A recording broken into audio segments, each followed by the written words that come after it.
ለስለስ ያለ ጃዝ ሙዚቃ እያደመጥኩ ብቻዬን እንደማውራት ቃጣኝ። ካፌ የሚወጡት የምጸት ድምጾች ነበሩ።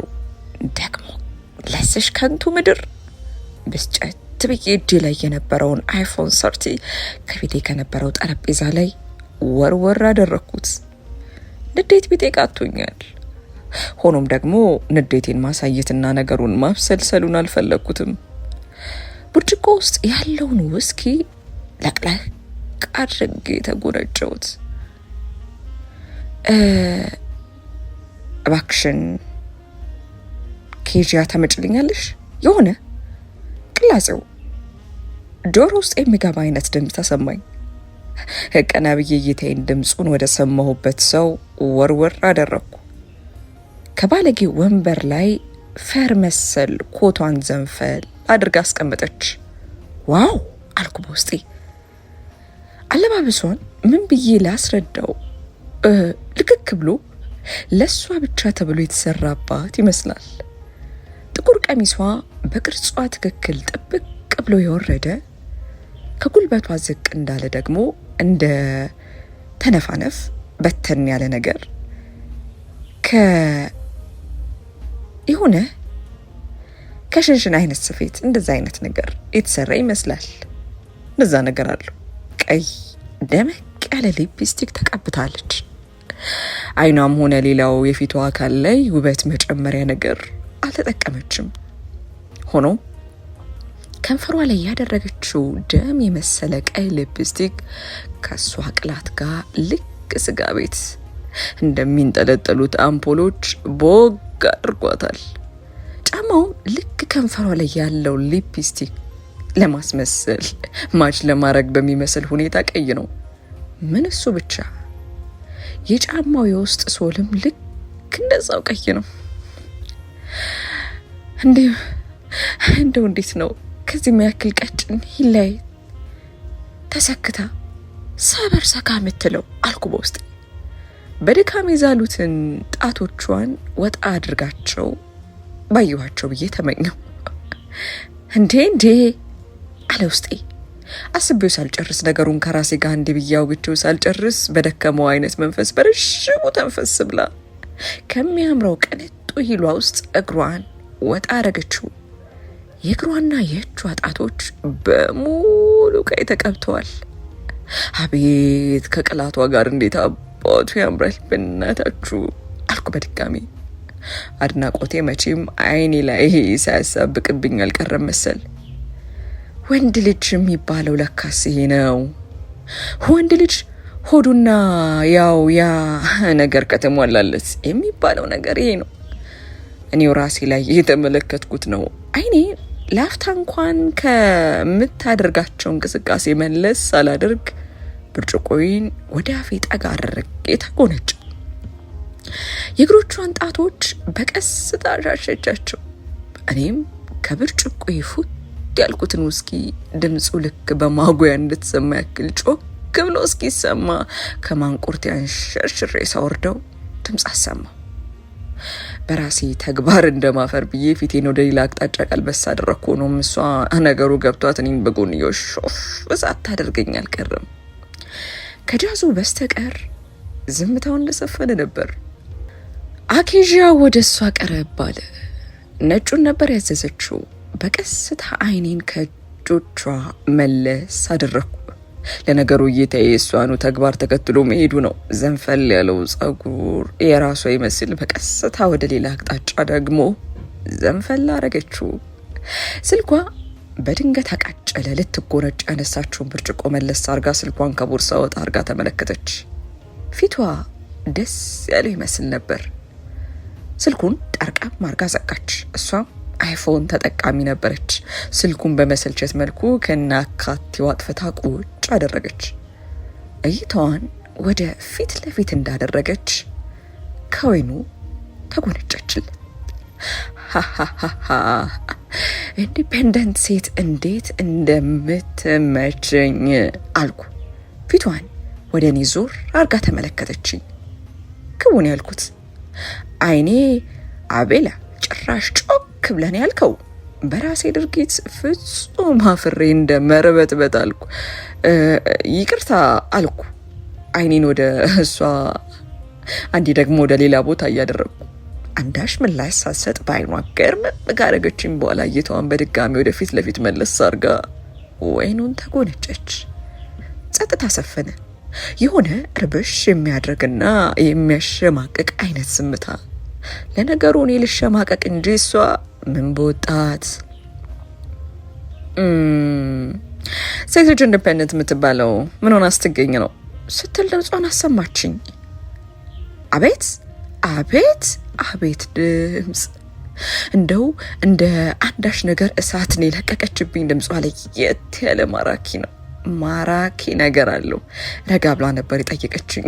ስትጠይቀኝ ጌቷን እንኳን ወደ እኔ መለስ አላደረገች ነበር። የያዘችውን ወይን እየተጎነጨች በተረጋጋ ሁኔታ ነበር የጠየቀችኝ። ባይሆን እኔ ወንዱ ምን ነክቶኝ እንደሆነ ባላቅም ተርበተበትኩ። የሆነ አንዳች ነገር ለመመለስ አንገዳገደኝ። እኔ እንጃ እንደዚህ ቆንጆ ሆና ብቻዋን መታ ስትዝናና የሆነ የማይጋብዝ አንዳች ሳቅ ቢጤ ድምፅ አሰማው። ለራሴ ማሳፍሮ ነበር። ከሷ መልስ አጣ በፍጥነት ሳቁን ገታ አድርጌ ጉሮሮዬን ጠራረኩ። በቀስታ ውስኬን እንዲያስ ወደ ወንበሯ ቀረብ አልኩኝ። ቆንጆና አሪፍ ሆኖ ብቻ መዝናናት የወንድ ብቻ ማናደረገው? በድጋሚ ጠየቀችኝ። ወይኔ ወንዱ ተበልተሃል ዛሬስ አልኩ በድጋሚ። በውስጤ የሆነ አንዳች ስሜት ውስጤን እያላወሰው ነበር። ሶስት ልክ ነሽ፣ ነገር ግን ቅድም ይቅርታ፣ ያው ማየት ፈልጌ ሳይሆን ውበትሽ ቀልቤን ሳይስበው አልቀረም፣ ለዛ ነበር። እናም ስልክሽን ደግሞ አጥፍተሽ ቁጭ አልሽ። በቃ የራሷን ጊዜ የምትሻ ሴት ደስ ትለኛለች። ለዛ ነው የተሰማኝን ትክክለኛ ነገር ገለጽኩላት። ለካ ሴትን ማባበልና ማስመጥ ከባድ ነው። ሆ አልኩ። እስከ አሁን ተመሳሳይ ስሜት አሊያም ሴቷ ገንዘቤን ተመልክታ እንዲሆን ለማግኘት ስትጥር እንጂ እኔ ራሴ በእንደዚህ አይነት ቦታ ውስጥ አግኝቼው አላቅም ነበር።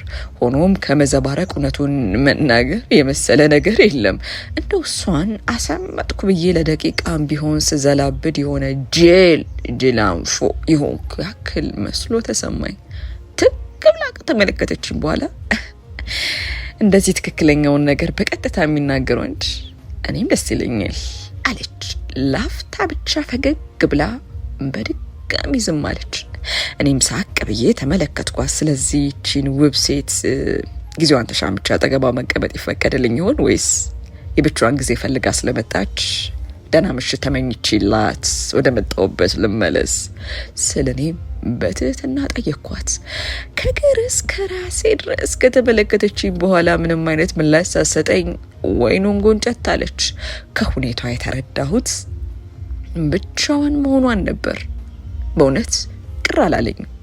እንደ ሌላው ሴት ቁንጅናዋንና መልኳን ተጠቅማ ልትዘባነን አልፈለገችም። ሆኖም ማንም ሰው የፈለገውን ነገር የማድረግ መብት እንዳለው ስለማምን እንዳረብሻት በማሰብ ፈገግ ብዬ መልካምሽ ቆንጆት አልኩ። ተሰናብቻት ጀርባዬን ሰጥቻት አንድ እርምጃ እንደተራመድኩ ድምጽ ሰማሁ። ፈቃደኛ መሆን አለመሆኔን ገና መች ገለጽኩልህ አለች። እኔም እይታዬን ባለሁበት ከአንገቴ መለስ አድርጌ ተመለከትኳት። ፈቃደኛ በሆንስ አለች። በእጁ ያለውን ወይን የያዘ ብርጭቆ ቁጭ አድርጋ ፊት ዞር ብላ እየተመለከተችኝ። ፈቃደኝነትሽን ከሰማው በደስታ አቀላቀላለሁ አልኩ። እኔም ፈገግ ብዬ ቀጥ ብዬ ወደ ቦታው አመራው። አጠገቧ የነበረውን ፈርኮት ብድግ አርጋ ከሷ ባሻገር ወዳለ ወንበር ጋር አስተላለፈችው። እኔም አጠገቧ ተቀመጡ። ሽቷ ገራሚ ነበር። ጃዝ አድናቂ ነሽ አልኳት። እኔ ብዙ ነገር አድናቂ ነኝ። ራሴን በአንድ ነገር ገድቤ የተለመደ ነገር ማስተናገድ አይመቸኝም አለች፣ የወይን ብርጭቆዋን ነቅነቅ እያደረገች። ስለዚህ በህይወት ውስጥ ብዙ ተሞክሯል እያልሽ ነው አልኳት ፈገግ ብዬ። ለዚህ አጭር ህይወት ደግሞ አለሽ ድምጿ ህይወት አይታ በቃኝ ለማለት የተቃረበች ትመስል ነበር። ከወይኗ ጎንጨት አለች። በህይወት ግን ተስፋ ያለሽ አይነት ነበር የምትመስዩ አልኳት። ማን የለኝም አለ። ቀደም ብላ ያወጣችውን ቃል እሷ እንዳላለችው በሚመስል መልኩ ግራ በተጋባ አይን የተመለከተች መልሳ ጠየቀችኝ። አይ ማለቴ አልኩኝ። ሁኔታዋን ስመለከት የተናገርኩትን ነገር ለማስተካከል ያክል እየተንደረደርኩ በህይወትሽ ነገሮችን ቀለል አድርገሽ የምትመለከቺ ግን ደስተኛ ሆነሽ ኖረሽ ደስተኛ ሆነሽ ለመሞት የተዘጋጀሽ አይነት ሴት ስለመሰልሽ ነው። ግን በአንድ ቀን ትውውቅ በጣም ይቅርታ አልኩ ሳቅ ብዬ እጆችን ወደ ላይ ከፍ እያደረግኩ። በንግግሬ እሷ አልሳቀችም ነበር። የመጀመሪያው ነጥብ ላይ አላገኘኝም ነበር፣ ይሄኛው ላይ ግን አግኝተኛል አለች። ንግግሯ ቆፍጠን ያለ ነበር። ቢያንስ ከሁለት አንድም ካገኘው በቂ ነው አልኩ እኔም ፈገግ ብዬ። በትንሹም ቢሆን ፈገግ አለች። ህይወት አጭር ናት። ዛሬ ሞት ነገ ኑር አታውቀውም። አለምችን ናት በቃ።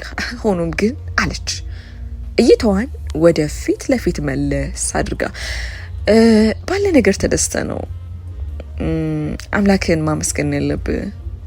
ፈጣሪ ሳንጨነቅ ደስተኛ ሆነን እሱን እያመሰገንን እንድንኖር ህይወትን የሚያክል ስጦታ ሰጥቶናል።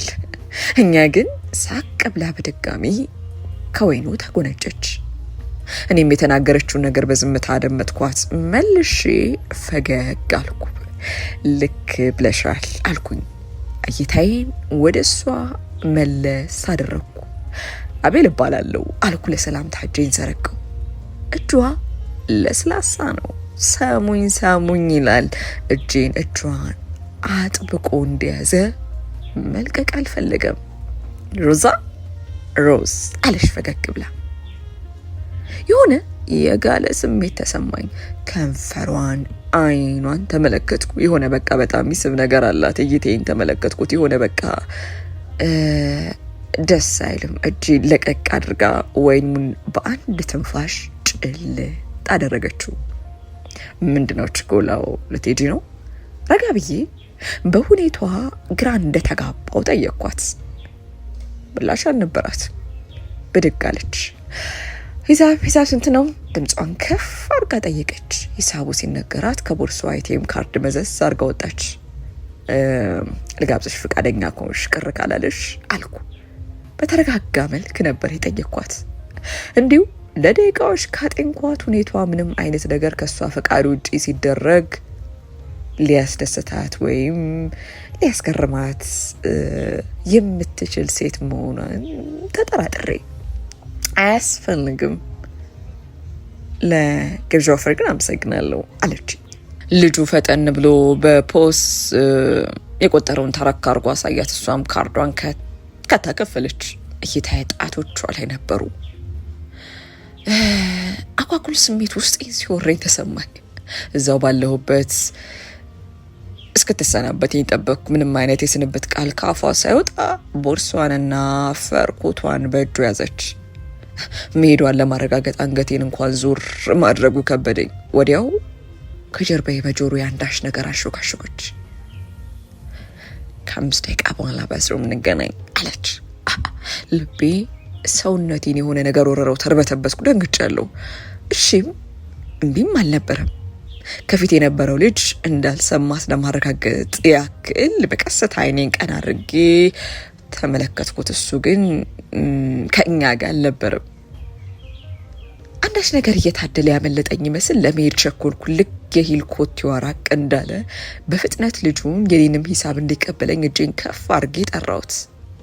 በፍጥነት ወደ እኔ መጣ። ሂሳብ የፈጠነ አልኩ። 5 ደቂቃ ካለቀ ድል የሚያመልጠኝ መስሎ ተሰማኝ። ከቅድሙ ጋር በአጠቃላይ 5 ብርጭቆ። ልጁ ሂሳብ ለመስራት ተዘጋጅቶ መደመር ጀመረ። ችኮላይና ስሜቴን ወደ ጎን ተወት አድርጌ አይኔን በልጠጥ አድርጌ ተመለከትኩ። 5 ደንገጥ ብዬ ነበር የጠየኩት። እንደው እንደ ነገሩ ምከፍለው አንሶኝ ወይንም ቸግሮኝ አልነበረም። ሆኖም ግን ከመጣው ጀምሮ 1 ብርጭቆ ይዤ እንደነበር የተሰማኝ ሰውዬ ይህን ያክል ጠጥተሃል መባሉ ገርሞኝ ነበር። ሀሳቤን ቶሎ መለስ አደረግኩ። እጅ ላይ ያለውን ሰዓት ተመለከትኩ። 4 ደቂቃ ይቀረኛል። በፍጥነት የተባልኩትን ከፍዬና ኮቴ ይዤ ወደ ባዝሩም አመራው። አካባቢው ጭር ብሏል። ለነገሩ እንኳን ባዝሩም በአጠቃላይ ቤቱም ካሎትሮ ቀስቀስ ብሎ ነበር። እኔም እይታዬን ከወዲያ ወዲህ የማታው ጠጋ አልኩ። በቀስታ የሴቶቹ ጋር አንኳኳ። ሽንት ቤቱ ለየት ባለ ሁኔታ የተሰራና የቅንጦት ቦታ ነበር የሚመስለው። በሩ በቀስታ ተከፈተ። አጮልቃ ተመለከተችኝ። አይኗ ራሱ ውበት አለው። ሳብ አድርጋ አስገባችኝ። ሰው ግን አይመጣም? ቁርጥ ባለ ድምፅ ፈራ ተባ እያልኩ ጠየኳት። አለች። በሩን በፍጥነት ዘጋችው። ይበልጥ አማረች። ልቤ በፍጥነት ይመታ ጀመር። ሰውነት የሚቀያየር ጀመር። ወደ እኔ ጠጋ ብላ ከንፈሬን በስሱ አመችኝ። እንዴ አልኩ በውስጤ። ከሊያ ጋር እንደዚህ አይነቱ ስሜት ተሰምቶኝ አያውቅም ነበር። አሁን ልክ ምን አይነት ነገር ካደረገ እንደቆየ ቲኔጀር እንዲህ መሆኑን ምን አመጣው? ራሴን ወቀስኩ። አሳሰሟ ለየት ያለ ነበር። የተገላቢጦሽ እኔ ሴት እሷ እንዲሆነን ያክል ሆኖ ተሰማኝ። እኔም እሷ ያደረገችውን ተከትዬ መሳም ሳይሆን መሳም ጀመርኩ ብል ይቀለኛል። ፈጠን ብዬ ቀበቶ ፈታው። እሷም ያንን የሚያምር ቀሚሷን ከፍ ለማድረግ ታገለች። ጊዜ አልነበረንም። ኤኒ ታይም ይሄ በር ተጠቃሚ መጥቶ ይንኳኳል በሚል ሀሳብ ፈጠን ብዬ ውስጥ ልብሷን ወረድ አደረጉ። ከእጅ መታጠቢያ ጎን ካለው ሰፋ ያለ ቦታ ላይ ጢል ብላ በመቀመጫዋ ቁጭ አለች። ሳብ ባርጋ መሳሟን ላፍታ አላቋረጠችም ነበር። እየተስገበገበች መሳሟን ቀጠለች። የምትጠገብ አትመስልም ነበር። ገና ከጅማሬው ነብር ሆነችብኝ። ወደ ራሷ ሳብ ጭምቅ እያደረገች እንቅስቃሴያችን ታፈጥነው ጀመር። እንደውም 5 ደቂቃ ልክ እንደ ቀጠሮ እንደተቻኮልኩት ያክል ነበር ይሄ የሆነብኝ። እኔም ሳይታወቀኝ ከችኮላ ብዛት ፍስስ ብያለሁ። ያወጣሁት ድምፅ አስደንግጦኛል። ከአንገቷ ስር በቀስታ ብቅ ብዬ ተመለከትኳት። እሷም በነገሩ የተደናገጠች ትመስል ነበር። እንቅስቃሴያችን እዛው ባለበት እንደቆመ ተፋጠጥን። ይበልጥ እኔን ላለማሳፈር የፈለገች ትመስል ነበር። ገፋ አድርጋኝ ከተቀመጠችበት ላይ ዘለል ብላ በራሷ ወረደች። ወይኔ አቤላ አልኩ ለራሴ።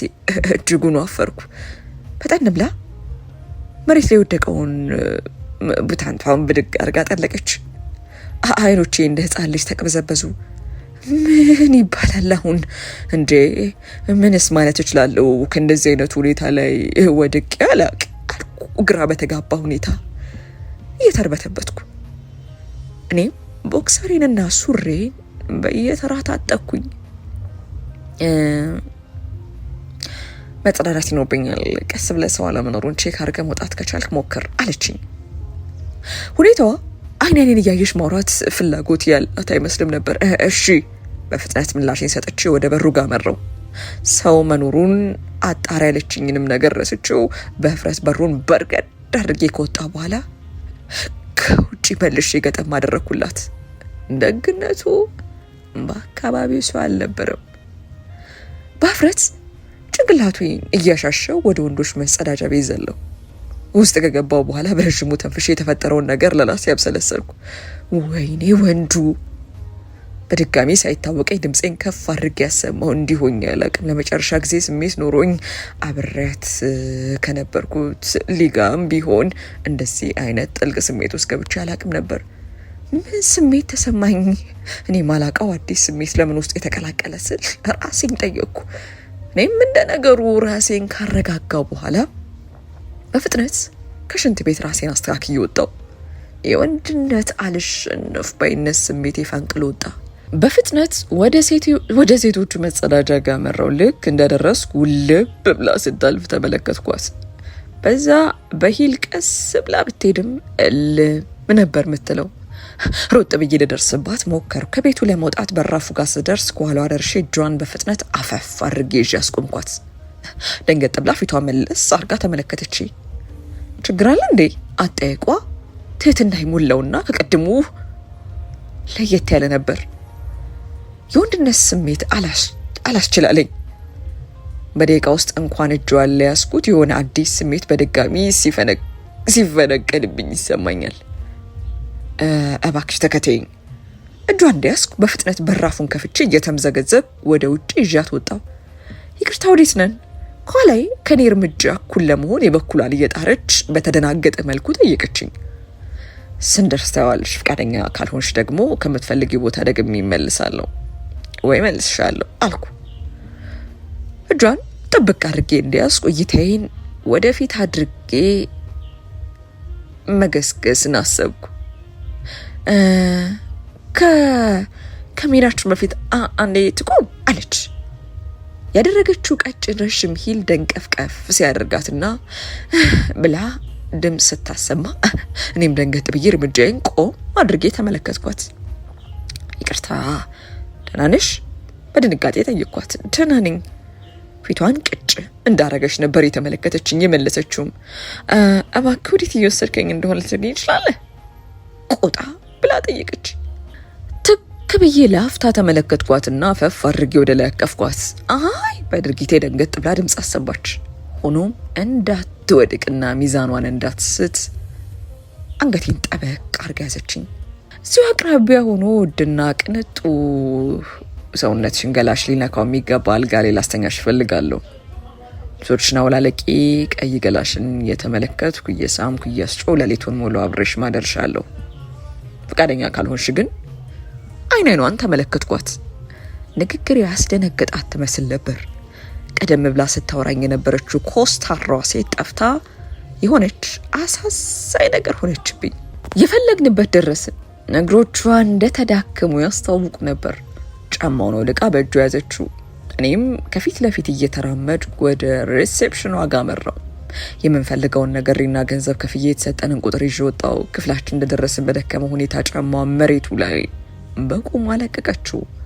ከኋላዋ እንደሆንኩ እኔም ኮቴን ወደ ሶፋ ወርወር አደረግኩ። የሸሚዜን የእጅ ቁልፈት አድርጌ ወደ ላይ ሰብሰብ ባደረግኩት።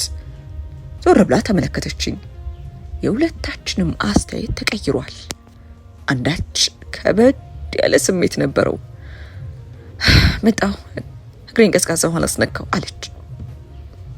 ከመኪናው እዚህ ድረስ ስንመጣ መሬት የነካውን እግሮቿን ማጽዳት ፈልጋ እንደነበር ተሰማኝ። ታዮ በኋላ ሻወር አብረን እንወስዳለን ለማለት ቃጣኝ። ሆኖም ደግሞ ራሴን ሰብሰብ ባደረግኩ። እነዚህ ጣቶች ያሳሳሉ፣ ያምራሉ።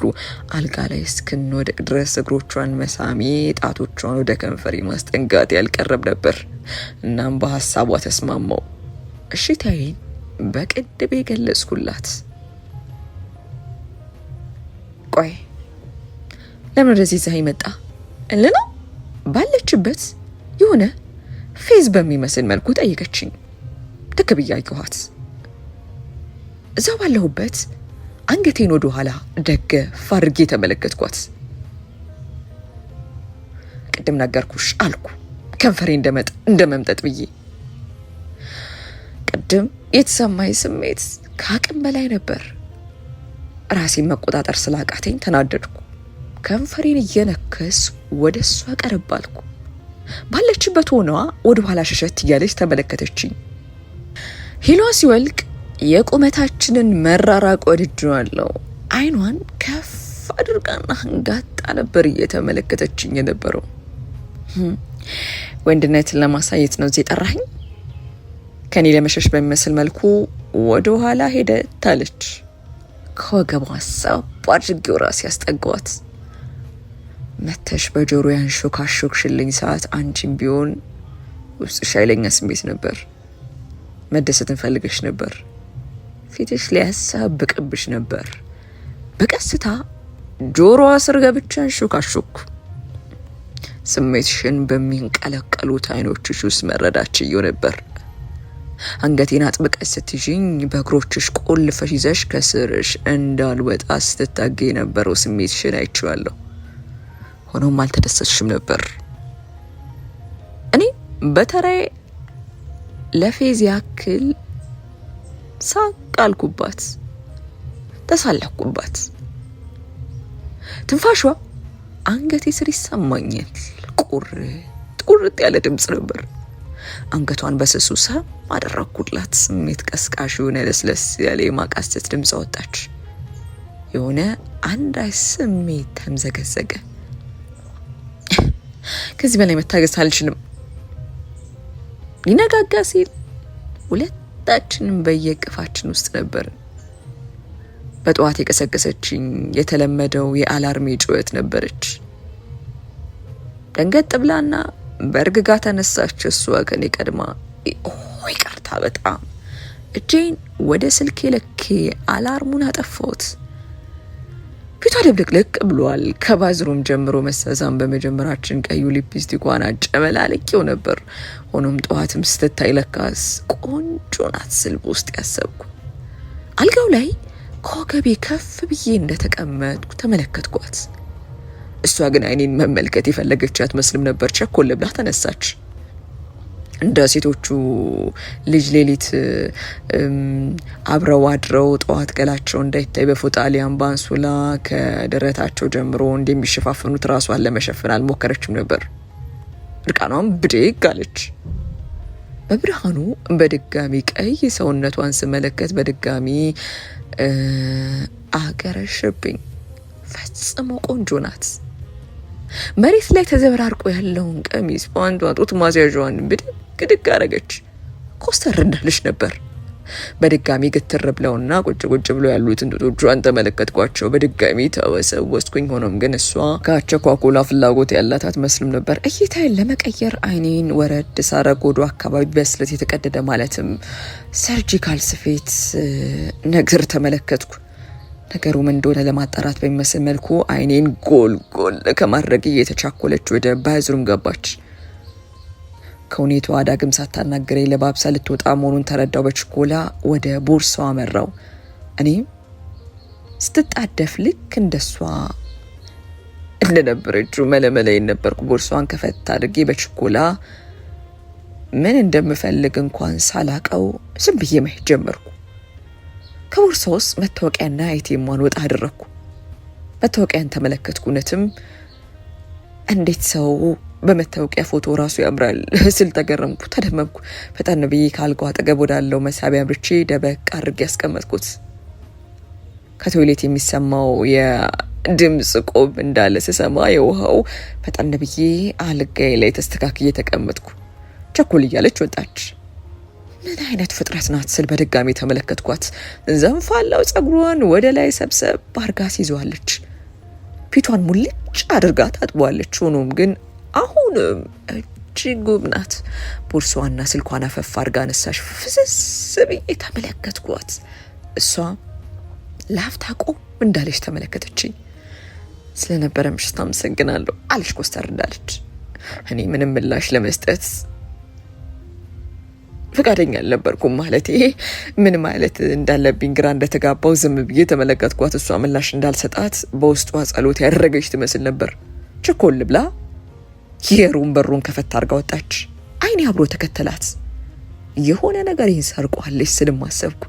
እኔም እዛው አልጋ ላይ እንዳለው አይኔን ጨፈን አድርጌ ለትንሽ ደቂቃ ነበር ምሽትና ሌሊት አሰብኩት። ተመልሳ መምጣቷ እንደማይቀር በመገመት የጠፋባትን እቃ መፈለጓ ያው አይቀርም በማለት ቶሎ ብዬ በመስጋት ሻወር እንኳን ሳልወስድ እየተጣደፍኩ ልብሴን ለባብሼ እኔም ፈትለክ በፍጥነት ያመራሁት ወደ ቤት ነበር። ሻወሬን ከወሰድኩ በኋላ ነገ አዲስ ለሚመጣው አለቃ የማስረክበውን ስራ ሰራ ለማድረግ እንዲመቸኝ ቆንጆ ቁርስና ቡና ወደማገኝበት ቦታ ላፕቶፔን አንጠልጥዬ ተመልሼ ወጣው። ቦታው ረጭ ያለ ስለነበር ለመስራትና ራስ ላይ ለማተኮር ይመች ነበር።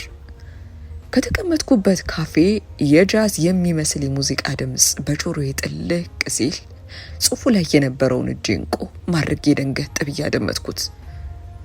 እሷን አስታወሰኝ። ሮዛን ባይነ ህሊናዬ ወዲያው ማየት ጀመርኩ። በረሽሙ ተንፍሼ ወደ ስራዬ መለስ አልኩኝ። ወደ ስልኬ የጽሑፍ መልእክት ገባ። ልክ ከበድ ያለ ስልክ እንደሚጠብቅ ሰው ደንገጥ ብዬ አይኔን ወደ ስልኩ ላኩት። ለካ ስልኬን አልተቀበለችኝም ስል መለስ ብዬ አስቤ በረዥሙ ተነፈስኩ። መልእክቱ ቁጥር ነበር።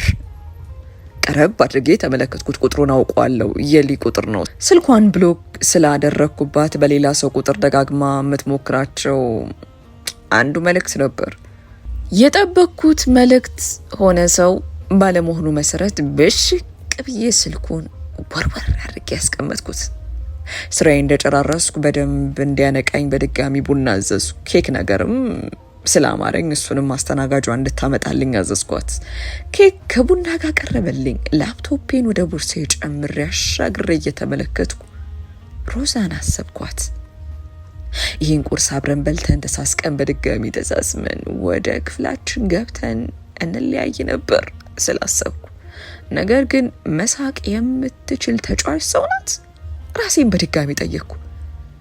ህይወቷ ውስጥ ምን ነገር ቢገጥማት ነው ይሄን ውበት፣ ይሄን ተክለ ሰውነት ይዛ ከፊቷ ላይ ፈገግታና ደስታ አይነሳት ስልም ራሴን በድጋሚ ጠየቅኩት። ነገር ግን ለእያንዳንዱ ምላሽ አልነበረኝም። ምክንያቱም የማውቃት ሮዝ ባዝሩም ውስጥና አልጋ ላይ አብሬያት ያሳለፍኳት ሴት፣ ከዛ ውጪ ምንም ነገር አላውቅም። ስለሷ ለማወቅ እድሉን አገኘሁ ስል ደግሞ በድጋሚ አሰብኩ። ነገር ግን ተስፋዬንና እድሌን አስባረኩት። እዛ ካፌ ውስጥ አንዱን ስወጣ አንዱን ስጥል ቆይቼ ወደ ቤት የተመለስኩ። ቤት እንደገባው ደካክሞኝ ስለነበር ጋደም አልኩ። ቤት ውስጥ ማንም አልነበረም። እንደ ነገሩ ብቻዬን ነው የምኖረው። እንደዛ በተንጣለለ ቤት ውስጥ እኔና ወንድሜ እንዲሁም ተመላላሽ ሰራተኛችን ብቻ ነን ያለ ነው። ቤተሰቦቼና ታላቅ እህቴ ኑሯቸው ካናዳ ነው።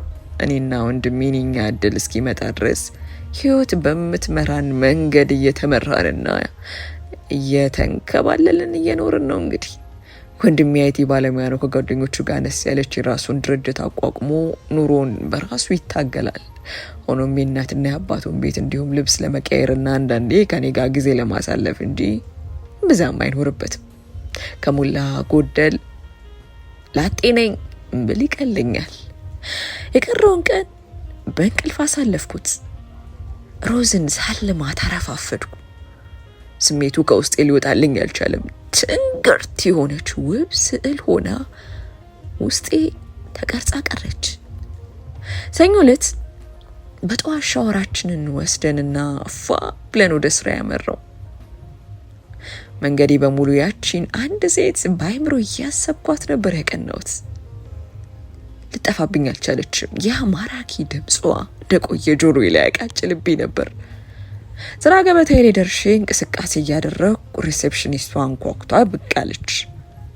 አቶ አቤል እንዴት አደርክ? በፈገግታ ሰላምታዋን ጀመረች። አቶ አማ መጥቷል። ሌሎቹን ሰራተኞች ከማግኘቴ በፊት አንተን ማግኘት ፈልጋለሁ ይልሃል አለች።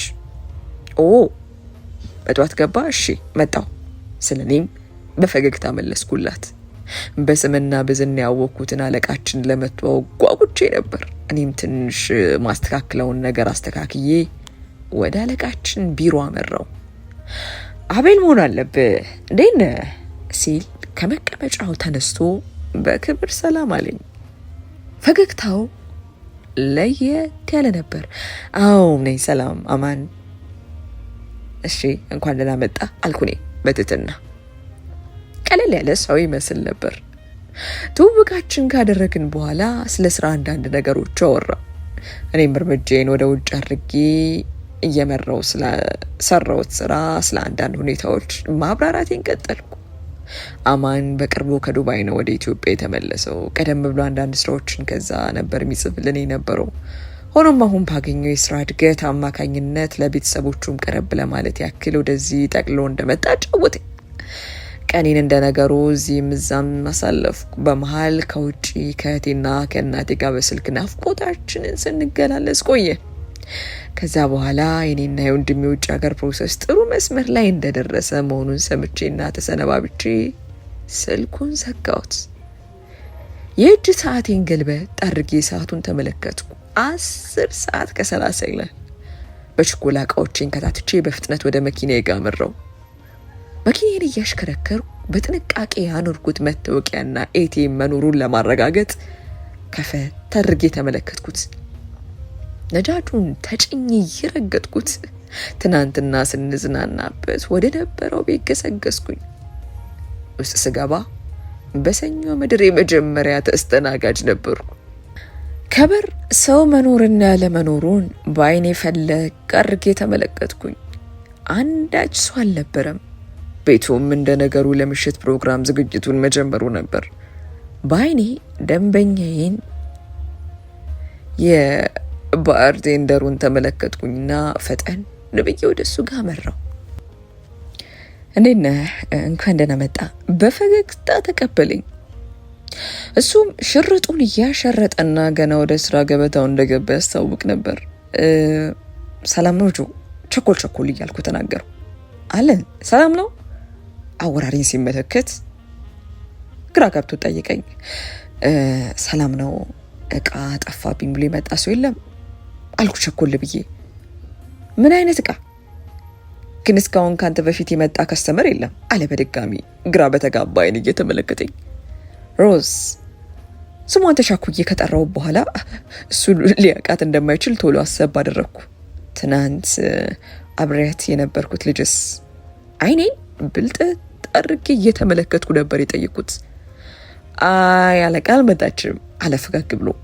አስተያየቱ ግን ተግባብተናል አይነት ይመስል ነበር። እሺ በቃ እንግዲያውስ የሚርበተበተውን እጄን ወደ ራሴ ሰብስብ ባደረኩት። አረፍ ብል እስከዛ ሰከን ያለ ነገር እስከዛው ምን ላምጣ አለቃ አለ ሳቅ እያለ። አባባሉ ያው ትመጣላለች እስከዛው አርፈ አንድ ሁለት እንበል። እኔም በአይኔ ገርመ ማድረጌ ቁጭ አልኩ። ፊቱን ወደ ፊቱ ዞር አድርጌ ሰው ባለጌ ወንበር ላይ እንደተንጠለጠልኩ ቁጭ አልኩ። አይምሮዬ በሀሳብ ተናወጠ። እሷኑ ነው ማስባት፣ ሌላ ሀሳብ ውስጥ ያልነበረ። መጠጡ መጣ። እኔም መጎንጨቴን ቀጠልኩ። አንድ ሁለት እያልኩ ሶስተኛ ላይ ደረስ። ስልችት ሲላኝ ፊቴን ወደ ጆጋ መለስ አድርጌና ከአንገቴ ጎበጥ ብዬ ቡጭቄን እያሽከረከርኩ በሀሳብ ተናጥኩ። ከላይ ያደረግኩት ኮት የሸፈነውን ሰዓቴን ለመመልከት ገለጥ አደረግኩት። 4:05 ጉዳይ ይላል። ተስፋ ቆረጥኩ። ለነገ ለስራ ደካክሞኝና ተጫጭኖኝ መሄዱን ስላልፈለግኩት ወደ ቤት ለመሄድ ወሰንኩ። ጆ ሂሳብ ቃሌን አየር ላይ እንዳንጠለጠልኩት ሰላም ነው የሚል የሴት ድምፅ ከኋላዬ ተሰማኝ። ይሄን ድምፅ አስረግጬ አውቀዋለሁ። የማውቀው ብዙ ቦታ ነው። እዚህ ወንበር ላይ፣ መጸዳጃ ክፍል፣ ሲንክ ላይ፣ አልጋ ላይ ጭምር። ልቤ ትርክክ አለ። ነገር ግን ሰላምታው ለኔ አልነበረም። ንግግሯን ቀጠለች። ትናንት ለመክፈል እናንተ ጋር ፖስት ማሽን የተጠቀምኩት የቲም እና መታወቂያ ጠፍቶብኝ ነው። ምናልባት እዚህ ጥየውና አግኝታችሁት ከሆነ እኮ ብዬ እርጋታ በተሞላውና በሚያማልል ለዛ ነበር የጠየቀችው። ጠረኗ በቆመችበት ወደ እኔ አፍንጫ ዘሎ ገባ። ጠረኗም ሌላ ትውስታ ፈጠረብኝ። አይኔን ላፍታ ጨፈና አድርጌ በድጋሚ አንገቷን አንጋጣ ስስማትና በምላሴ ስዳብሳት የነበረውን ትውስታ አሰብኩት። ጆ ምላሽ ለመስጠት ግራ እንደመጋባት ብሎ ብርጭቆን መወልወሉን ሳያቆም ሲል እይታውን ወደ እኔ በቀስታ አደረገ። አይኔን ቶሎ መለስ አድርጌ ነበር። እናም ተመለከትኩት። እሷን ምላሽ እየጠበቀች ነበር። እንዴት ነሽ ሮዝ? ፊቴ በዝግታ ወደ እሷ መለስ አደረግኩ። ስላገኘችኝ ብዙ የተደሰተች አትመስልም ነበር። እኔ ጋ ዕቃ ነበረሽ። እጄን ወደ ኪሴ ከተትኩት። ትመጫለሽ ብዬ አንቺን እየጠበቅኩ ነበር። ስትዘገይ ልክ ልወጣ ስል ነው የደረሽብኝ አልኳት። እቃዋን ከኪሴ ወጣ አደረግኩ። እይቷ እጄ ላይ ነበር። የምትፈልገው ሁለቱንም ንብረት እጄ ላይ እንዳለ ስታቅ እንደ መረጋጋት አለችና አፈፍ አርጋ ከእጄ ለመውሰድ ወደ እኔ አንድ እርምጃ ቀረባለች። ፈጠን ብዬ እየዘረጋሁት የነበረውን እጄ ሰብሰብ አደረግኩት። ለምን ቸኮልሽ ይኛል? ይህን ሁሉ ሰዓት እኮ አንቺን ነበር የጠበቅኩት። ረጋ እንዳልኩ ጠየቅኳት። አይኔን በድጋሚ ሳትመለከት እጇን ለመቀበል እንደዘረጋሽ በድጋሚ ወደ እኔ ጠጋለች። አመሰግናል፣ ነገር ግን እዚሁ ልታስቀምጥልኝ ትችል ነበር። ቀና ብላ እንኳን ሳትመለከተኝ ለመቀበል ታገለች። እኔም ንብረቷን በእጇ እንድትይዝ ካስደረግኳት በኋላ ከእጄ ሳለቅ ጠበቅ አድርጌ እንዲያስኳት ወደ እኔ ሳብ አረኳት። ቀና ብላ ተመለከተችኝ። ቁና ተነፈስኩ። አይኖቼ ከአይኖቿ ተጋጠሙ። የሷን ቢሆን ትንፋሿ መቀየር ጀመረ። ሁኔታችን ያላማረው ጆም ጀርባውን ሰጥቶን ወደ ሌላ ስራ ጀመረ። ስላንቺ ማሰብ ማቆም አልቻልኩም። አፍንጫዬን ካፍንጫዋ ጋር አጋጠምኩት። ድምፄን ለስለስ አድርጌ ቃላቶችን አወጣው። እባክህ ልቀቀኝ ልሂድ። እሷም ቀስቀስ ባለ ድምፅ ኮስተር ብላ ተናገረች።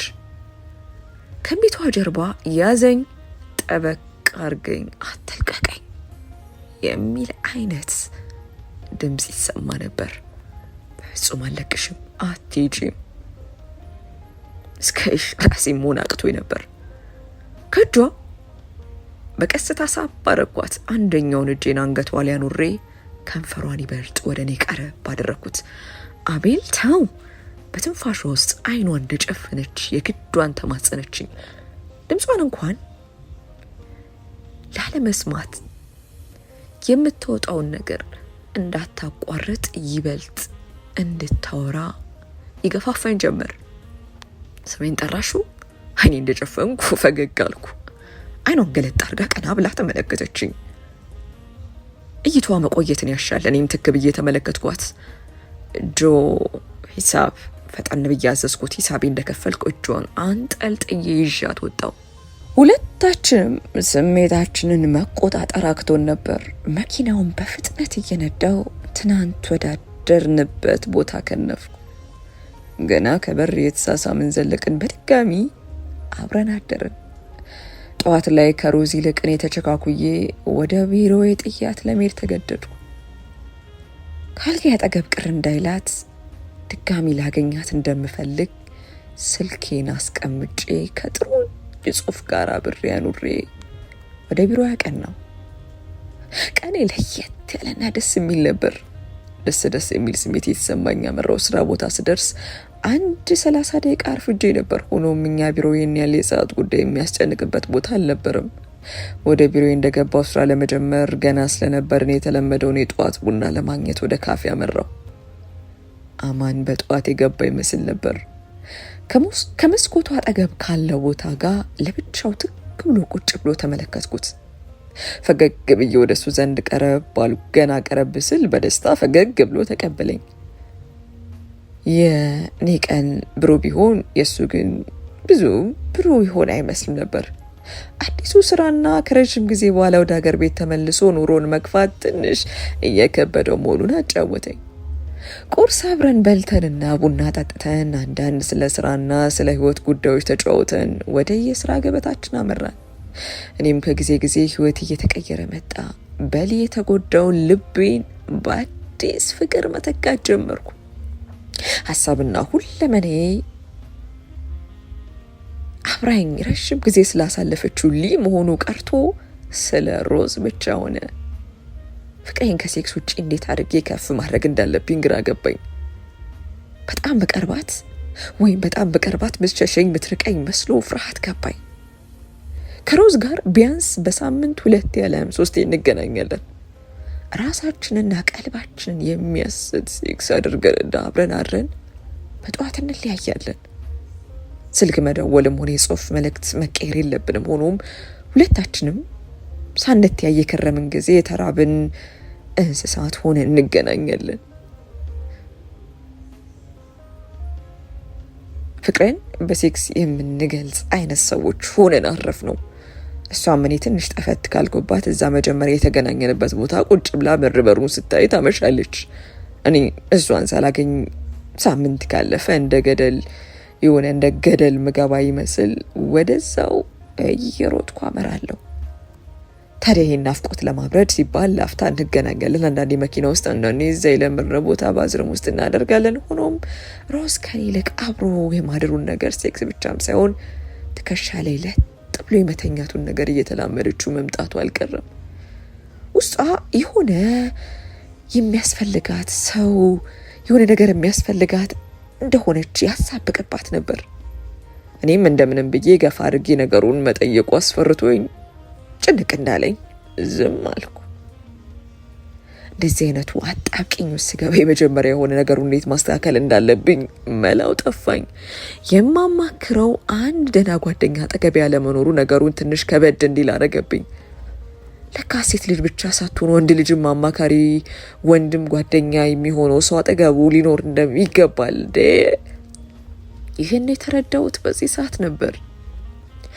በዚህ መሀል ለነገሩ ከአማን ጋር ከስራ ሰዓት ውጭ አንዳንድ የምሳ ሰዓት ላይ ጊዜያቶቻችንን ማሳለፍ፣ ቀስ በቀስ መቀራረብ ጀመርን። ቅርርቡ ውስጣችን ያለውን ነገር ወደ መወያየት፣ ከዛም ማለፍ ብሎ ደግሞ ሀሳብ መቀየርና ውስጥ ያለ ሚስጥርን ወደ ማጋራት ተሸጋገረ። አማን የራሱን ታሪክ ማውጋት የጀመረልኝ ከኔ ቀድሞ ነበር። እሱም እንደኔ ሌጣ ጓደኛ መካሪ የሌለው ምስኪን ብቸኛ ነበር። ሆኖም የሱ ታሪክ ደግሞ ከኔ ከፋ ያለ መስሎ ተሰማኝ። ሚስቱን ሲገልጻት ለየት ባለ ቃል ነበር። ሚስት እንዳለው ያወቅኩት ከራሱ አፍ ስሰማው እንጂ ማግባቱን የሚገልጽ አንዳች ቀለበትም ሆነ ሌላ መገለጫ አይጠቀምም ነበር። ከአወራሩ ከሚስቱ ጋር ልክ እንደ ቤተ ዘመድ ተቀራርበው እንጂ አንድ ላይ እንደማይኖሩ አጫወተኝ። ታሪኩ ትንሽ ግር ብሎኝ ነበር። ሚስትን ያህል ነገር እንዴት ወደ ጎን ተወት ይደረጋል? ምነው እኔ ሮዝን እንዲህ ባገኟት ነገር አለሙን ለራስ የተመኘው። አማን እንዳጫወተኝ ከሆነ ይህን ስራ በስንት አምር ነበር ያገኘው። ወደ ዱባይ የመውጣት እድሉን ሲያገኝ አይኑን አላሸም ነበር። ሆኖም እዚህ ያለችው ፍቅረኛውን ቀለበት አድርጎና ተፈራርሞ ስራውን ጨርሶ ከ2 ዓመት በኋላ ሲመለስ እንደሚያገባት ነግሯት ከአገር ወጣ። ሆኖም አማን በዱባይ ከ2 ዓመት በላይ ለመኖር ተገደደ። እንደሱ አወራርና አገላለጽ የመምጣት እድል እያለው ብዙ የገፋቸውና ችላ ያላቸው ጊዜያቶች አሁን ላይ እያስከፈሉት እንዳለ ገልጾ ዱባይ ያለ ሚስቱ የአንጀት ካንሰር ፈርስት ስቴጅ ታማሚ መሆኗን ሰማ። አቤላ ይገርምሃል፣ ደንዝጄ ነበር። የሷን መታመም ሰማ ወደ ሀገሬ ልመለስ የሚሸንት ስሜት እንኳን አልሰማኝም ነበር አለ። የዛን የሰራው ነገር አሁን ላይ ቆጭቶት አማን ገንዘብ ከማምለክ ውጪ ሚስቱን በታመመችበት ወቅት ዝር ብሎ ተመልክቷት እንደማያውቅ ነገረኝ። እሱም ከስራ ውጪ አንዳች ሌላ ነገር እንዳልነበረው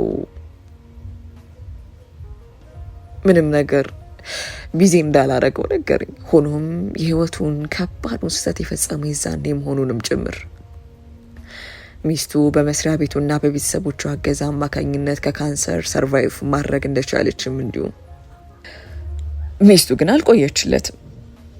አሳምሮና ገዝቶ ያስቀመጣትን ቤት ትታ ወደ ቤተሰቦቿ ጠቅልላ ገባች። ባለቤቱ ከባዱን የካንሰር ጊዜ ከቤተሰቦቿና ከፈጣሪ ጋር ሆና ማለፈችው። ታውቃለህ አቤላ፣ እኔ ብሄድ ምትሞትብኝ መስሎ ተሰማኝ። በቃ ይበልጥ በቀርብ ነገሩን ማበላሽ መስሎ ተሰማኝ። ሰቴና አውቃለሁ። ሆኖም ከስልክ ውጪ በቪዲዮ ኮል እንኳን አይኖቿን መመልከት ከበደኝ። እንደ ውሻ ነበር ካለረፍት እዚህም እዛም ውጪም ያገኘሁት ፓርታይምን ሪሞት ላይ እየሰራሁ ያሳከምኳት። ፈጣሪ አላጠቀኝም ፈወሰልኝ ሲል ሁኔታውን በሀዘን አስታወሰኝ። ታሪኩን ስሰማ እጅጉ ነበር ያዘንጉለት። ስም ሆነ ባለቤቱ ቀላል ማይባል ጊዜ እንዳሳለፉ ተሰምቶኛል። ሆኖም አሁን ላይ ፍቺ ባይፈጽሙም ሆነ ባይለያዩ ፍቅር እንደራቃቸው እሷን ቤተሰቦቿ ጋር እሱም የትዳር ቤታቸው ውስጥ ብቻውን እየኖረ እንዳለ ገለጸልኝ። አማን ከኔ በተሻለ ትልቅ እርዳታ የሚያስፈልገው ታላቅ ወንድም ያክል ሆኖ ተሰማኝ። እኔም የኔን ታሪክ አካፈልኩት። በሴክስ ግንኙነቴን ከመሰረትኩባት ልጅ ኃይለኛ ፍቅር ውስጥ መውደቄን ገለጽኩለት። እሷን አግኝቼ በመጣ ቁጥር በጭንቀት ልፈነዳ መሆኑን ገልጽለታል። ሆኖም በአማን ግፊትና ተነሳሽነት እንደምወዳትና እኔ እንድትሆን ትክክለኛ የፍቅር ግንኙነት እንድንጀምር እንድነግራት መከረኝ። ተው አቤላ፣ እንደኔ ከረፈደ እንዳትቆጭ አለኝ ሲመክረኝ። በራሱ ተሞክሮ ያለፈበትን እንደ ትምህርት እንደወስደው ጣል አደረገልኝ። እኔና ሮዝ ባለማመቻቸት አማካኝነት ለ2 ሳምንት ሳንገናኝ ቀረን። እኔም ሀሳብ የተበታተነ ውስጥ የፍርሃትና ጭንቀት ቤት ያስጨነቀው ከመሬት ተነስቶ አንዳች የፍርሃት ስሜት ርብሽ ያደረገኝ ተቸገርኩ። እንደ ነገሩ ሆነ። በዚህ ስሜት ውስጥ ለረጅም ዓመት የጠበቅኩትና የተመኘሁት አሁን ላይ ረስቹ የነበረው የውጭ ሀገር ፕሮሰስ ተስተካክሎ ኤምባሲ ቀጠሮ ተሰጠን። ደስታዬን የማካፍለው ብቸኛው ሰው አማን ብቻ ነበር። ሮዝን ላገኛት አልቻልኩም። ሮዝን ሳላገኛት ኤምባሲ ገባው። እኔም ወንድሜም የአሜሪካ ቪዛ ተሰጠን። ኤምባሲውን ግራችን ለቆ እንደወጣ ወንድሜ ጮቤ ረገጠ፣ ፈነጠዘ፣ ነጠረ። ስሜቱን መቆጣጠር እስኪያቅተው ተደሰተ። ሆኖ ምን ግን ደስታ አልባ ሆንኩ። የሁሉ ጉጉትና ምኞት ብሳል አንዳች ነገር ህይወቴን የሆነ በሪሞት ፖዝ ያደረገብኝ ያክል ሆኖ ተሰማኝ። የምስራቹ ከቤተሰቦቼ በስልክ ተጀመረ። ወዲያው ቅዱ በርበሬው ሽሮ ዝግጅት ወሬ ውስጥ ተገባ። ለኔ ግን አንድ ያልተመታ ቪዛ ነበረኝ። እሱም የሮዝ ጉዳይ ነበር። የሮዝ ልብ ላይ የኔ ስም አሻራውን ግን ያረፈ ይሆን አይመስለኝም። የምስራቹን የሰማው አማን ከኔ በላይ ደስተኛ ሆነ። እሱም ጥሩ ዜና እንዳለውና ሚስቱ ወደ ቤት እንደገባች ነገረኝ። ታላቅ ደስታ ተሰማኝ። እውነት ለሱ እኔም በተራዬ ተደሰትኩ። ጓደኝነታችን ይሄ ነው ጓደኝነት። በሰው ደስታ መደሰት ለካሴ ነበር ጓደኝነት አልኩ። የኔም ጥሩ ዜና የደስደስን በማስመልከት ቤታቸው ምሳ ግብዣ ተጠራው። ለመታደም ፈቃደኛ ነበርኩ። ሮዝ ጋር ደጋግሜ ሞከርኩ። ስልኳ ካለመነሳት ውጪ ከአገልግሎት መስጫ ክልል ውጪ ነው ወደ ማለት ተሸጋገረ። ተስፋ ቆረጥኩ። ከዚች ሀገር ሳልወጣ በፊት አይኗን ማየት መቻሌን ተጠራጠርኩ። ያንን ስሜቴን ለማጥፋት ስል ሻወሬን ወስጄና ልብሴን ለብሼ ሽቶዬን ተነስንሼ ፋብዬ ወደ ጥሬ ጋር አመራው። ይሄ ጥሪ ለኔ ትልቅ ነገር ነበር። የለፋውበት እንዲያድርግ እንዲበላት የተባልኩ ልክ እንደ ኳስ አሰልጣኝ የሰለጠንኩበት ተጫዋች አሁን ድጋሚ ለጥሩ ነገር ስበቃ ደግሞ እንደማየት የሚያስደስት ነገር አልነበረም። የሆነ ነገር ላይ የሆነ ህይወት ላይ ውጤታማ እንደመሆን የተጠራሁትን ጥሪ ለማክበር ያክል ወደ ኬክ ቤት አምርቼ አሪፍ ቶርታና ወይን ይዤ ወደ ቤታቸው ጎራ አልኩ። ቤቱ ቅንጡና ቆንጆ ነው። አማን ከውጪ በፈገግታ ተቀበለኝ በደስታ። እኔም ከሱ ጋር ሰላም እየተባባልኩ ወደ ውስጥ ዘለኩ። ቤታቸው ቆንጆ ተደርጎ ተሰርቷል። ዙሪያውን ባይኔ ቃኘው። ሚስቱ ሳሎን አልነበረችም። መደረሴ ሲሰማ ምግብ ማሰናዳቱን ጀምራ ኖሯል። ጎመን፣ አይቤ፣ ዶሮና ክትፎ ቀርቧል። ሰው አስቸገርኩ አይደል አልኩኝ በውስጤ። ወይ ጣጣዬ። አማን ሚስቱን ሊጠራት ወደ ኩሽና ገባ። እኔም ቤታቸውን ፎቶዎች ምናምን ባይኔ ቃኘት አደረኩ። ነገር ግን አንዳች ነገር ብዥ አለብኝ። ማለት ያዩዋቸው ፎቶዎች ከቀልብ ያልነበረም ግን መለሰኝ። ለራሴ ሳቅ ያልኩ በትልቁ ወደ ተሰቀለው ፎቶ ቀረባልኩ። ካለሁበት ቆሜ ቀረው። አቤላ ተጫወት እንዴ ከዱባይ አይገርምም? ዙም ሚቲንግ ግባ ብለውኝ እኮ ነው። ላይ ነኝ። ቸኮል ብሎ ከላይ መልእክቱን አስተላልፎ ወዲያው ገባ። አለቀዬ ያለውን ነገር መስማቴን ለመግለጽ ፊቴን እንኳን መለስ አላደረኩም ነበር። በሽዴ የያዝኩትን ስልክ በቁም የለቀኩት። አይዞን ረጋ ያለው ድምፅ በጆሮዬ ከቅርበት ሹክ አለ። አልጋዬ ቅፍ ውስጥ የማቀው ያ ድምፅ ነበር። ከኋላ ነበር የተመለከተችኝ። አላወቀችኝም። ከፊት የመስክ ፎቶ ላይ ከአማን አጠገብ ያለችው ሳቋ እዚህ ጋር ደግሞ ለየት ብሎ እንደ አበባ አብቦ የወጣውን የሮዝን ፎቶ እምባባዥ አይኔ የተመለከትኩት። ሰላም ከኋላ የሆነ ነገር የሆነ እንደ ጠራት ከአባባሉ ያስታውቅ ነበር። ቀስ ብላ ጠጋለች። ሰላምታው የጥርጣሬ ነበር። ፊቴን መለስ እንዳደረኩ በድንጋጤ እጇን ባፏ ያዘችው። ሮዝ ምን እየተካሄደ ነው? እምባዬ ከዓይኔ ተንከባለለ። በህይወቴ በች እንዳለቀስኩ እንኳን በቅጡ ማላቀው ሰው ፊቴ በእንባ ተሞልቷል። ምንድነው ይሄ? ጣቴን ወደ ፎቶ ቀሰርኩ። አንቺ ነሽ የአማን ሚስት? በጎን የኔን ሮዝ እየጠበቅኩ ከአማን ጋር እንድትስማማ እንድትመለስ ስጥርላት የነበርኩት ሴት ነሽ? ሳቄ መቷል። ለቅሶዬ የተደበላለቅ ስሜት። የራሷ አሮባት የሰው ታማት ስላለች አለ ያገሬ ሰው ሲተርት። ከትከት ብዬ ሳኩ። ቆይ ላስረዳ። ተረጋጋ። ወይኔ ምንድነው? እጄን ያዝ አደረገች። የሚነስረኝ ስሜት ተሰማኝ። ሆኖም ያውኑ የእሳት ጭምር ነበር። ታይ አልኩ። ስልኬን ከመሬት አፈፍ አድርጌ አንስቼ ወደ ኪሴ ጨመርኩት። ሮዝ ቀና ብዬ እንኳን ለመመልከት አቅሙን አጣው። ስሜቴ ከባድ ነው። በዚህ ስሜት መቀጠልም ሆነ አማንን መመልከት አልችልም። ከቻልሽ ቤተሰብ ከባድ ነገር ገጥሞት ሄዷል በይው፣ በስልክ አወራዋለሁ አልኩ። አቤላ ቆይ ከኋላ ይከተል ማለት እድሉን እንኳን ሳልሰጣት እየተምዘገዘ ከቤት ወጣው። መኪኔን አስነስቼ እንዴት እየነዳው እንደሆነ አላቅም። ከዛ አካባቢ ተሰወርኩ። ነገሩ መረዳት አቃተኝ። ፈጣሪ ሆይ ሊን እኔም በድያት ይሆን? ለዛ ነው እንዲየቀጣኝ ያለው። ሁለት ማላስባቸውን ሰዎች እኩል ሰዓት ላይ ነው ወደ ህይወት ያስገብተ ብትፈትነኝ ስል ፈጣሪን አማረርኩ። መሄድበትን ሳላቅ ዝም ብዬ ከተማውን ለቀቁ። ቀጥ ብዬ ነዳሁት። ስልኬ ካለ መቦሰን ይጠራል። አማን ነበር። ቆየት ብሎ ስልኬ ለመጮ ልክ እንደ ሎተሪ በጉጉት የሚጠብቀውን የሮዝ ስም ብቅ አረገው። አልቻልኩም። አቅሙን አጣው። መኪናዬን ወደ ጠጋ ቆሜ መሪው ላይ ፊቴን ደፍቼ በህልና በቁጭት ስቅስቅ ብዬ አለቀሱ። በህይወቴ ገጥሞኝ የማያውቅ ፈተና ውስጥ ገባው። ራሴን ትንሽ እንዳረጋጋው መኪናውን ወደ ተለመደው መዝናኛ ቤት ወሰድኩት። ሮዝን ወዳገኘሁበት ቤት አቀናው።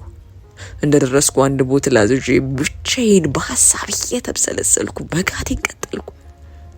ከመጣው ጀምሮ ስንት እንደጠጣው እንኳን በቅጡ አላቀውም ነበር። ይበቃል። ስካር ይዞት የያዘውን ብርጭቆ ዳንስ እንደሚያስደንስ እያንገላታ ካለው እጅ ውስጥ ብርጭቆውን የሆነ ሰው ምንጭቅ አርጎ አላቀቀኝ። ማንነቱን ለማወቅ የግዴን ቀና አልኩ። ሮዝ የኔ ሮዝ ነበረች። በእርግጥ እሷ ትሁን አትሁን ማወቁ ተሳነኝ። መንፈስ ብትሆንስ ሌላ ሴት በእሷ ተስላብኝ ቢሆንስ ስለ ራሴ ያሰብኩ። እባክህ አትቅጣኝ እንደዚህ አለች። እንባ በቃጣው ድምፅ ወደ እኔ ቀረብ አለች። የግዴን ብድግ አልኩ። ከፊቴ ስራውን እያለ በሁኔታዎች ግራ ተጋብቶ እየተመለከተን ያለውን ጆን ለፍታ ተመለከትኩት። ጆ የምር ሮዝ ናት ከፊት ያለችው ስል ለማረጋገጥ ያክል ስካር በሚያንተባተበው ምላስ የጠየቁት። አዎ አለቃ አለ እሱም ግራ እየገባው። ሮዝ እንባ ተናነቀኝ። እጄን ወደ ጉንጯ ላኩት። እጄ ሲነካት እሷን በስሜት አይኖቿን ጨፈን አደረገች። እንባ ከአይኗ ኩልል ብሎ ወረደ። ይቅር በለኝ በቀስታ ድምጿን አሰማች። ለምኑ? አይኗን እየተመለከት ጠየኳት። እንዴት ችግሩ ስላስገባ ፈልጌ አልነበረም።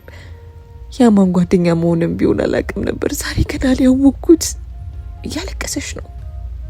ስታለቅስ ተመለከትኳት። ይበልጥ ፍቅር ያዘኝ። ሁሉን ታዩ አልኩ አይኗን እየተመለከትኩ። የኔ ላድርግሽ አንቺም እኔ የሚሰማኝ ስሜት ይሰማሻል። እኔ ጋር ብቻ አይደለም ይሄ ስሜት አይደል? እሺ እንድትለኝ በመቸኮል መልኩ ወደ እሷ ይበልጥ ጠጋ አልኩ። አይሁንም አለች ጭንቅላቷን ነቅነቅ አርጋ። ለምን ሲባል አንቺና እሱን እኮ የመለስኳችሁ እኔ ነኝ። እኔ ራሴ ሞኙ። ጭንቅላቴን በወቀሳ መልኩ ደበደብኩ። ረፍረፍ እጆቼን ይዛ ግንባሯን ወደ ግንባሬ ጠጋ አረገች። ከወትሮ ለየት ያለ ፍላጫማ በማድረጓ ጠር አለችብኝ። እባክሽ ትተሽኝ አትሂጂ። ወደ ስሬው ሽቅ አድርጌ ተማጸንኳት። አቤላ እባክህ ተረዳኝ፣ አልችልም። ልቤ ይወደዋል። የልጅነት ፍቅሬ ነው። ሆኖም ከታመምኩ በኋላ እሱ ሲሸሸኝ እኔም ልቤ አብሮ የሸሸው መስሎኝ ተሰማኝ። ብቸኛ የሆንኩ ያክል መስሎ ተሰማኝ። ልሞት በተጠባባቂነት የጣረ አልጋ ላይ ሆኜ እንኳን ፊቱን ሲያስሽብኝ ምንኛ ጠላሁት፣ ረገምኩት። ፍቅሬን ተስፌን የነጠቀብኝ ያክል አድርጌ ያሰብኩት አለች እያለቀሰች። ታዲያ የዛኔ ፈጣሪን ተማጸንኩት። የእሱን ብር የኔን ህይወት አይመልሰውም። 24 ሰዓት ሰርቶ ለእኔ ገንዘብ ቢልክ የተሰበረ ልቤን አይጠግነውም። ፍቃድ ከሆነ አንተ ማረኝ፣ ከዛ አልፈትነውም። ቆሜ በህይወት ግን እቀጠዋለሁ ብዬ ነበር አለች። ላፍታ እንባዋን ጠረ ካርጋ ዝም አለች። ለካ እስኪም በቀልን ነበር የተሸከምኩት። እሱ ደግሞ በርስ ነው። አማን ወደ ሀገር ተመልሶ ስመለከተው ሳገኘው እሱ ነበር። በድጋሚ የነበረን ፍቅር እንዳስታውስ አደረገኝ። ልቤ ከሱ ጋር ነበረች አለች እጇን ወደ ደረቱ አድርጋ። እኛስ ኮስተር ብዬ ጠየቅኳት። እኛስ የነበረን ነገር በንዴት በዙሪያችን የነበረውን ሰው ዘንግቼ ነበር በጮት የጠየቅኳት። እኛ የነበረን ስሜት ብቻ ነው፣ ሴክስ ብቻ፣ ከዛ ውጭ ሌላ ነገር አቀራርቡን አያውቅም ነበር አቤላ። በሴክስ ተጀምሮ ፍቅር አይመሰረትም። ሁሌም ቢሆን ቀዳሚ ፍቅር ነው። ሳላስበው በራሴ በቀል መንገድ ስለጎዳው ይቅርታ አለች እንባዋን እየጠራረገች። ለመጨረሻ ጊዜ ሮዝን የተመለከትኳት የዛኔ ነበር። ራሴን ለሳምንታት ቤት ውስጥ ሸሸኩ። ወደ ራሴ መለስ ስል በአስቸኳይ ትኬት ቆረጥኩ። ወደ አሜሪካ ለመሄድ ዝግጅት በፍጥነት ጀመርኩ። አማንን በስልክ ነበር የተሰናበትኩት። ፍጹም ንጹህ የነበረውን ልብ ማቆሸሽ አልፈለኩም ነበር። አማን ፍጹም ሰው ነበር።